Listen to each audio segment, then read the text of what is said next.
د لوی څښتن تعالی په نامه باندې په دې وروستیو کې داسې اوازې ترلاسه کیږي چې په شمالي ولایتونو او مرکزي ولایتونو کې یو لړ هغه خلک او اشخاص چې هغه په جنگي جرمونو باندې ډېرې تورن دي د ملیشیا سازۍ په نوم باندې دوی باندې اسلحې تقسیمیږي او خودسره غیر مسؤل ډلې په هیواد کې رامنځته کیږي. دغه عمل که د هر چا د خوا روان دی موږ یې په کلکو ټکو باندې غندو او که بهرنۍ کړۍ په دې کې لاس ولري دا د افغانستان په کورنیو چارو کې مستقیمه لاسوهنه ده. باید د دې نه خودداري وشي او د افغانستان ځمکنۍ بشپړتیا او بین الډول قوانینو نړیوال کنونسونو ته درناوی وکړي. حکومت باندې غږ کوو چې دغسې خودسره غیر مسؤله ډلې چې اوس هم د دوی د لاسه په شمالي ولایتونو کې مرکزي ولایتونو کې ولسي خلک هره ورځ ځورېږي او د دې نه موږ شکایتونه ترلاسه کوو. باید د دغه خلکو د قانون لاندې د راوستلو دپاره او د خالصاله کولو دپاره باید ګړندي ګامونه پورته کړي. په افغانستان کې یو ځل DDR او ډایاک پلی شوی دی او هر نوع غیر قانوني سلاح د شخصي خلکو سره د ملکي خلکو سره په هر نوم چې وي دا غیر قانوني ده. که هر څوک دې ته علاقمند وي چې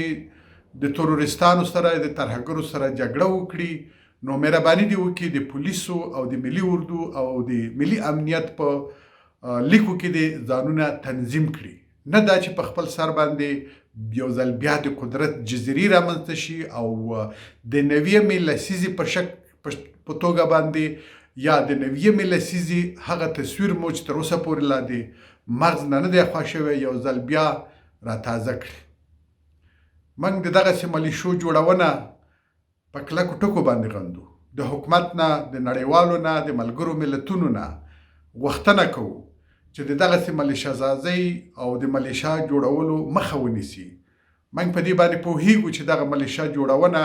د شومو موخو دپاره ده. دا که د هر قوم د خوا نه وي د هرې مذهبي ډلې د خوا نه وي د هرې سیاسي ډلې د خوا نه وي او که د هرې سمتي ډلې د خوا نه وي موږ دغه عمل په کلکو ټکو باندې غندو او په دوی باندې غږ کوو چې دا د افغانستان او د افغانستان د خلکو د بهبود دپاره په ګټه باندې نه راځي. که هر څوک د جګړې شوق لري که هر څوک د ټوپک ګرځونې شوق لري نو مهرباني دې وکړي په هیواد کې نن پیاوړي امنیتي ځواکونه شتون لري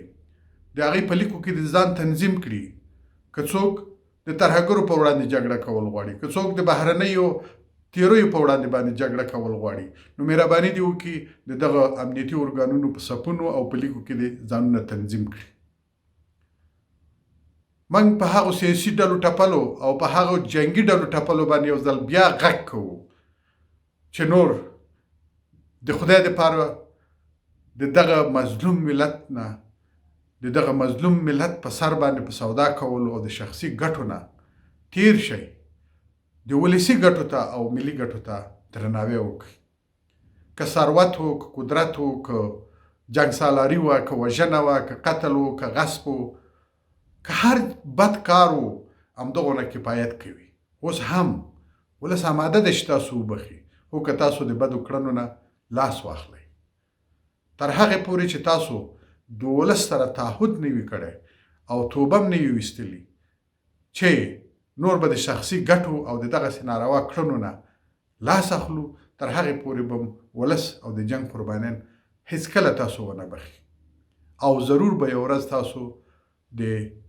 یوې عادلانه محکمې پر وړاندې باندې د خپل عمل حساب کتاب ورکړي.